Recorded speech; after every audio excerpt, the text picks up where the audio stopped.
Welcome to Latter-day Miracles, where we share true stories of angels and marvels. Get ready to enjoy accounts from everyday people that remind us of divine love, that we're never truly alone, and the power of faith in these latter days.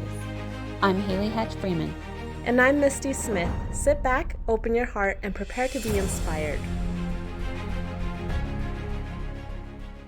Welcome to Latter-day Miracles. Today, I'm so excited to bring my cousin. So it's going to be a special episode. She reached out to me and said, I've been watching your podcast, and I feel like I have some stories that will be a great fit for your episode. So I'm excited. I haven't heard the stories yet, so I will be able to hear them right along with you. And I'm going to have Misty go ahead and read her intro, and then we'll turn the time over to Mindy. All right. Mindy was raised in South Jordan, Utah, and graduated from Brigham Young University in nursing. She married her wonderful spouse, Michael, in 2002 and relocated to Houston, Texas. There they have spent the majority of their marriage. Her husband's job took them to Scotland for a few years and Dubai for 4 years. Now they are parents of 3 beautiful children. I'm excited to get to know you and any relative of Haley's. I mean, that's pretty cool. You lived in Dubai. That's pretty, I don't know too many people that got to do that. Yeah, it was exciting. It was fun. It was a good experience. Nice. So now we have you here, and now you're living in Texas. We Right. don't get to see you too often since we're in Utah, but at least you're back in the United States. Yeah. So, Mindy, what do you have to share with us today? Well, the stories I had in mind to share kind of all occurred about the time when I was just a young mom. And it was a hard time for me. I felt like I had some challenging children, and I really struggled, and especially with my first daughter. She was just a struggle. It's hard to explain exactly, put it into words why she was difficult, but I struggled with her kind of that first few years. And when it got to be about the time when I was thinking like, okay, she's about 2, I should be starting to plan the next one, I just kept putting it off. And I just like, I'm not ready. This is harder than I thought it would be. And so I was just in that state of mind. And I went to a temple session with my husband one evening. And coming out of that session, my husband and I were grabbed out of the hallway and pulled into the sealing room to do some sealing. And as we were sitting there waiting for our turn, I just was struck with this really strong impression. And it felt like there was someone there just speaking directly to my mind. And it really took me back, because the impression I was getting was, you really need to get your act together. And that there's these Ball had a moment. there's these spirits that are anxious to come. And so I was really surprised by that. It wasn't quite the tone I would expect to get in the temple. But I talked about it with my husband afterwards, and it was the very next month we were expecting. And as the pregnancy advanced and we went to that ultrasound, kind of an important thing I should add was when I had that impression, I felt for certain that it was a boy, that there was this boy speaking to me. And when I went in for the ultrasound and found out that I was expecting a girl, I was really confused. Oh, that would be a surprise. It was a surprise. And it really took me a long time to get my head around that this wasn't a boy, that this was a girl. And even, weeks later, and I had other ultrasounds, like, are you sure that it's a girl? And like, yes, it's a girl. And now, looking back, I know that that wasn't my daughter that came to me. It was her younger brother. It was my son. And that it fits his personality exactly to be, chastising his mom in the temple. that I needed to get my act together and get going. So after that experience, everything was normal with the pregnancy. We weren't expecting anything odd. And actually, the day I went into labor was the day that my husband just accepted a position to go overseas and to live in Scotland. And so we had just accepted that. And when my daughter was born, it happened during shift change. And so there was a lot of people in the room. It seemed like we had double of everybody in the room. And so it was really busy. And when they held my daughter up and showed me her face, and I thought in my mind, okay, she looks like, and I stopped myself. I didn't let myself kind of complete that thought. And I just was quiet. I mean, well, we were carrying on a conversation with the doctor and my husband, and I don't remember any of that. But I started watching my daughter as she moved around the room, and they took her to the side and were working with her, and they're like, "Oh, she looks good," and they brought her back around, and they went to hand her to me, and I said, "Oh, let my husband hold her." I wasn't ready to take her yet, and it seemed like a little after that, like everybody in the room just vanished, and it was just us and the doctor, and and he started to say, "Let me tell you my concerns I have for this baby." And as soon as he said that, I I started to pray. And in my mind, I just said, "Dear Heavenly Father." And as soon as I thought that, I had this flood come over me of just this peaceful feeling. And I heard the words, it was a man, and I heard the words in my mind that there are no mistakes here, that this is exactly what is intended for your family. And I saw in my mind this little beautiful toddler, this little girl, and she had brown hair, and she was walking, and she was smiling, she was happy.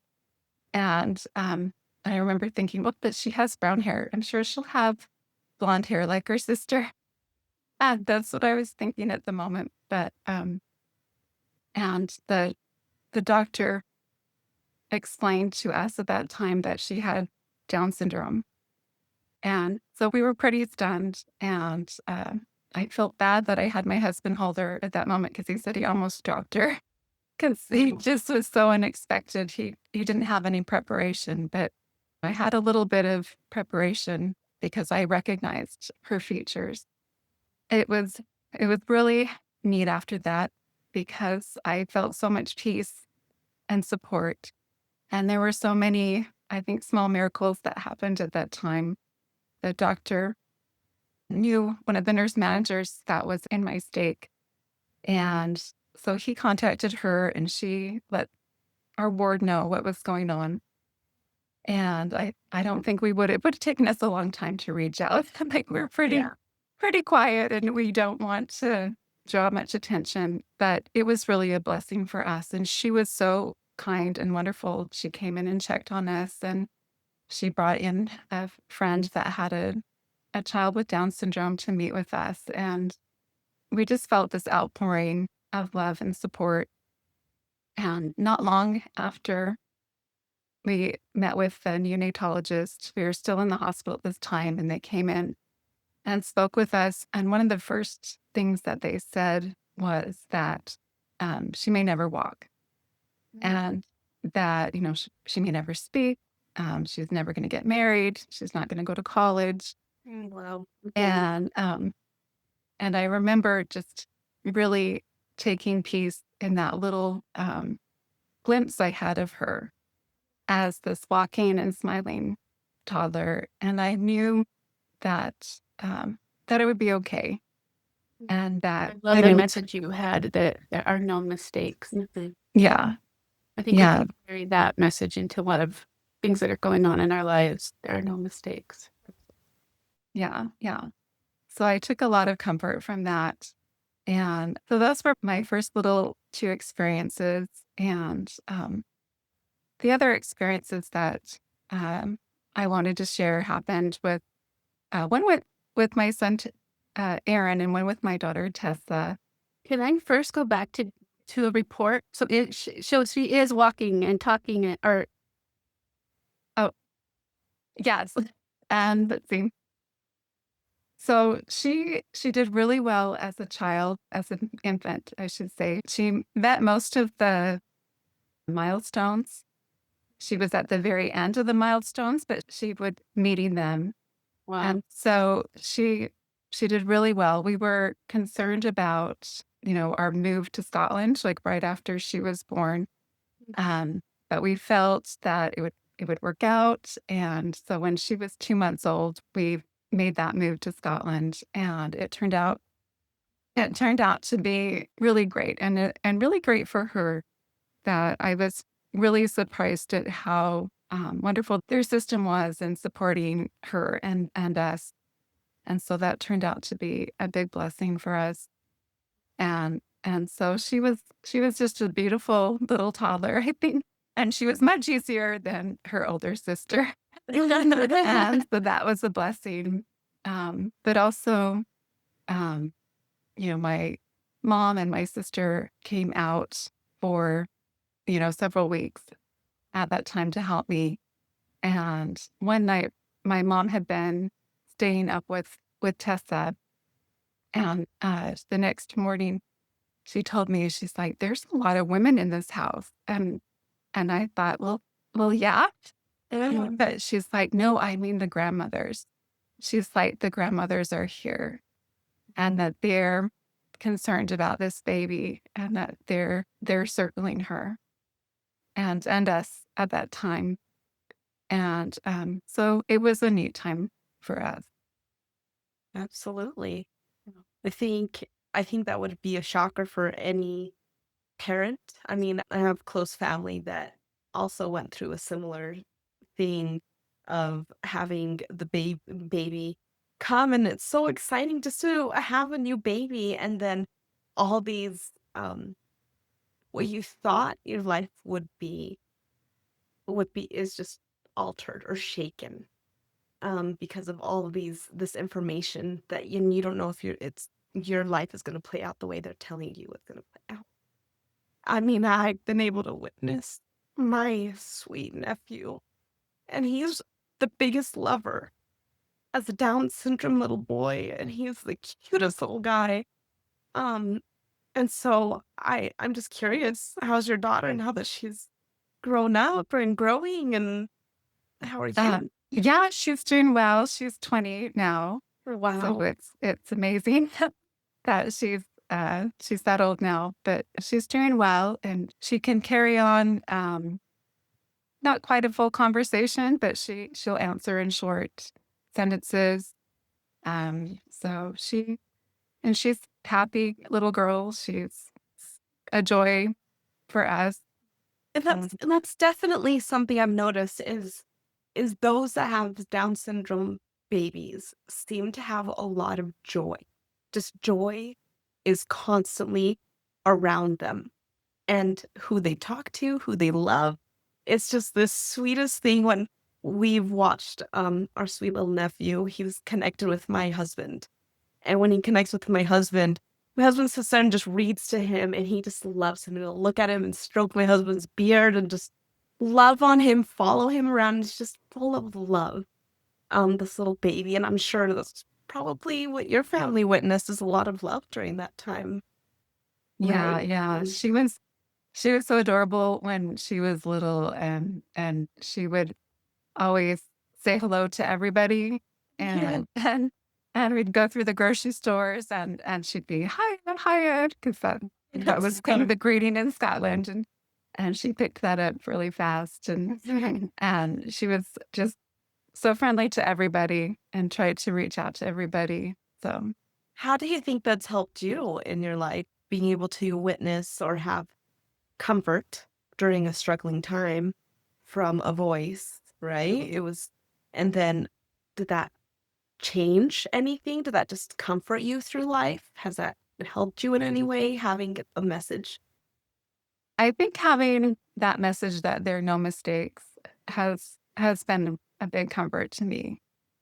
And the messages that we've gotten through blessings and have continued to get, especially around Tessa, is just how special she is, and that she's a gift, to our family, Really? Yeah. and that I think her spirit and her light protects us. I And love that too. I I believe that she's always watched over. I Yeah, think that absolutely. there's always angels around her. You're not the only mom that says that. I've definitely Yeah, heard other moms of children with Down syndrome say the same things. yeah, and Like, I think all children and adults like her, I think that they're special and that they're watched over. absolutely. Yes, Thank you. yeah. So that kind of leads into my other experience I was going to share about Tessa. And this happened, she was probably about 4 years old, and we were living in Dubai at the time. And all of the homes we lived in when we were there had locks on every door, and it had a key with every lock. And so most of the doors, we just kind of kept the key inside, like all the bedrooms, all the bathrooms, like closets, everything had a key. And there was one day she got into the master bathroom, and she locked herself in, Oh no. and we couldn't find the key anywhere. Oh, no. And one thing that made me very nervous about this situation was it had a bidet inside the bathroom, and all of the floors in the home were really slick. They were these slick stone floors. And so I was really worried, and I could hear her starting to play with the water. And so we're outside, like knocking on the door, and we're like, Tessa, we're eating cupcakes out here. We're watching Barney, anything we could do to try and get her to open the door. And it just wasn't working. And my husband was running around trying to find the key to the door. And after a while, I could hear her. She'd been playing in the water, and it was quiet. It was silent. We couldn't hear anything. And we didn't know what had happened on the other side of the door. And we were calling a locksmith to come open the door. And so it was a good probably 30 minutes or so that we were outside the store, and there was just nothing. And the water was still running. I could still hear water running, but we couldn't hear Tessa at all. And when they finally got the door opened, they let me go in first. And as soon as I opened the door and saw her, she was just getting up off the ground, and just like she was just waking up from a nap. No. And I grabbed her, and I was expecting she maybe hit her head, that there was some reason she had been knocked unconscious, but she looked completely fine. But she was completely drenched from on the back of her. She'd actually been laying in an inch or two of water, and the front of her was completely dry. Like she had just laid down on the floor and took a nap in this puddle of water. And so I believe that she was protected at that time, so she wouldn't be injured or somehow end up drowning in the water. That she was just protected. And, of course, I'm the paranoid mom, and I took her to the clinic, and they're, just like, what is this child doing here? She looks perfectly fine, completely fine to us. And they couldn't find anything. And I kept trying to explain, like, well, she was inside, and I don't know if she was unconscious. I wasn't sure what had happened, but I think they ended up treating her for earwax because they were for some reason to justify the appointment. But but she ended up being perfectly fine. But I, I, yeah, I was just gonna say, I think that's just interesting that, especially all 4-year-olds, they're so curious and busy, and how you must have felt the worry of a 4-year-old all of a sudden being still yeah, for that long. I understand your worry. That would be worrisome, especially hearing water and not knowing if they understood the danger they were in. So I'm yeah, so yeah. happy that you felt that, she was comforted and she was To sleep. instead of running Yeah, around yeah, and flip. yeah. She was kept safe during that time. Love that. So my other experiences happened a few years later, and this time my son, I think he was probably about 4 years old at this time, and we would spend most of our summers in Utah when we were in Dubai because it would get so hot that we would come back for the summer. And we were staying in my mom's, and she had these two kind of big windows in her living room. And she would always like to keep the windows open to keep the breeze coming through. And so I was there with my son, and he was kind of playing over by the window. And I kept telling him to, don't press on the screen and, move away from the screen. I think I said that 2 or 3 times. And then I turned and looked, and he was gone.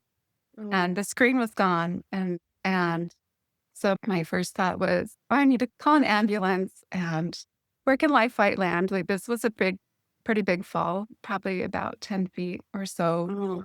And my friend was working at Primary Children's at the time, and she had recently told us about a little boy who had an 8-foot fall and the horrific injuries that this child had. And so I I just jumped up and I was running, and he didn't make a sound, but I was running towards him, and I think I was about halfway down the stairs of the back patio, and he just ran around the house and he ran up to me Oh my gosh. and he like grabbed a hold of me and he said, "Mom, I flew." And my thought my my thought at that time was, oh no, he's gonna think he can ignore me and just jump out windows now.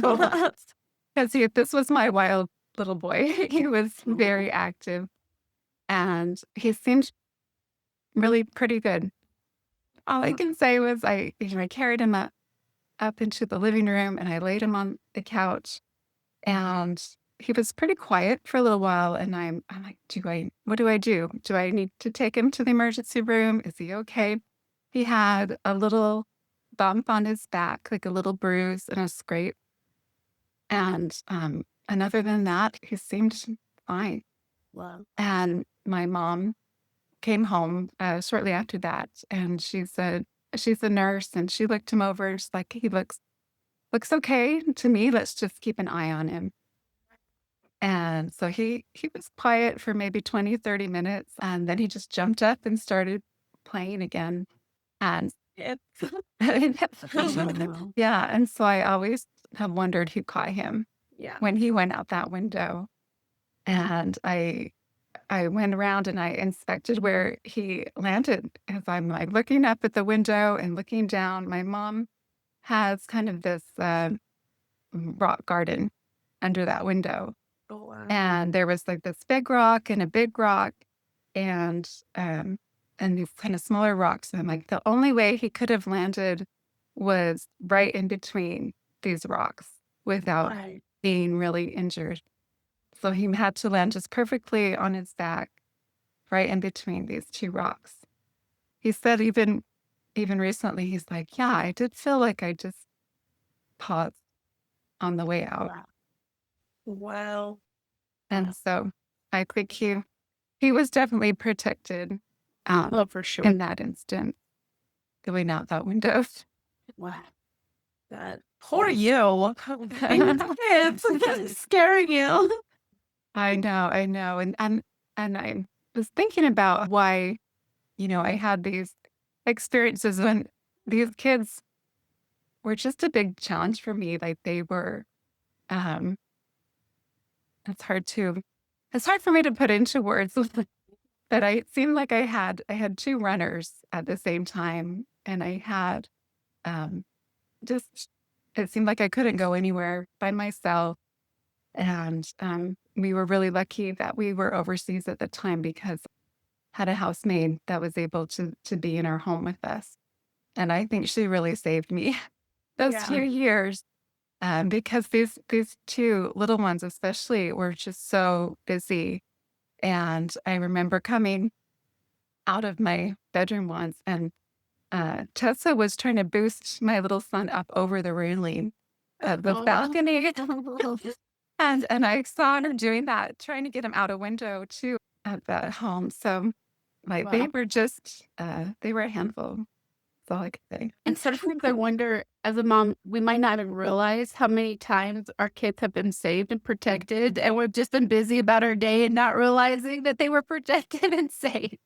Yeah, yeah. But yeah, wow. It's I think we talked about this on another podcast, but we talked about how one of our leaders was sharing part that said, we're going to be amazed at how many Mm, times God has stepped in to help us or to keep us safe when that veil lifts. Um, and I definitely believe that. I think we just have to always keep an open mind, mm. open eye, and write those miracles down. Obviously, they impacted you heavily to remember after so many years. Because how old is your son now? Let's see. He's 17 He's now. 17. Yeah. Yeah, that's still a lot of years, and they definitely impacts you. Yeah. I truly think that I'm super grateful that you're sharing these things because especially when I was a young mom and like my daughter split a finger or like my child got lost somewhere, I feel so scared and so frightened. And sometimes remembering that God has his hand over our little ones helps us when we're struggling with the hard moments in our lives. So thank you for sharing that. Really appreciate it. Yeah, yeah. I feel like this last year, especially, I keep being pressed to just share my testimony. And I remember President Holland when, he came back from his experience on the other side of the veil. And, his message was to pray always. Or I think it was to just, no matter how much you pray more. Pray more. Mhm. And no matter how much you testify, to testify more. More. And so I think that's impacted me, and I've felt that I know it's not easy for me to share my testimony. I have a lot of anxiety, and I remember just like, Heavenly Father, why are you asking me to share my testimony when you gave me all this anxiety? Could you have made this a little easier on me? And as I have thought about that, I've come to realize that, he views that weakness of mine completely different from the way that I do. And I've come to realize that he actually sees it as one of my strengths and one of my gifts, because without that, um, I wouldn't have the same testimony, because it's taught me what it means to pray always, and to um, have a prayer in my heart, because I've had to learn to rely on him, and it's helped me to find him and to grow closer to him as I've needed him constantly to help me through them. Yeah. Amen to that. Yeah. True. Thank you. Well, thank you so much for being here with us. And it means even more knowing like that you have to push to share it because of the anxiety in it. And I hope anyone that's listening is like, I know I have a story to tell, but I'm too scared to do it, can pull from your courage and be like, if she could do it, I could do it. and message us and share your stories. They need to be shared and help others. Yes, yes, I definitely feel that. If there ever was a time when we were meant to kind of keep these stories to ourselves and to not share them, I think that time has passed. Yeah. Agree. That definitely we're getting too close to the end. That we need all of the warriors on the battlefield. Absolutely.